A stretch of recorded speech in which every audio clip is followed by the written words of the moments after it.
মরে নাই চাচা, মরবো। আমরা দুইজন মরমু, এর জন্য আগে ভাগে কবরটা খুঁড়ে রাখতেছি। আসসালামু আলাইকুম চাচা, আমার চিনতে পারছেন? তুমি কেডা? ভালো করে তাকায় দেখেন, চিনতে পারেন কিনা। আচ্ছা, তুমি লতিফের ছোট ভাই হাকিম না? এই তো চাচা চিনা ফেলাইছেন।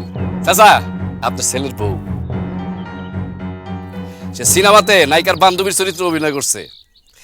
চাচা সালাম করো। থাক থাক থাক থাক। তা একদিন পরে তুমি কোত্থেকে আসলা, আর একদিন পরে আইসা আবার কার জন্য কবর খুঁড়ো? ঢাকায় ছিলাম চাচা, ব্যবসা বাণিজ্য করতাম।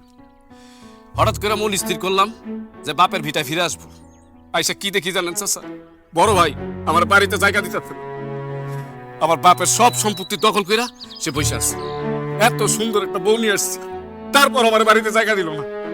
তাই চাচা মনের ভিতরে অনেক কষ্ট পাইছি, এর জন্য কবর ঘুরতাছি।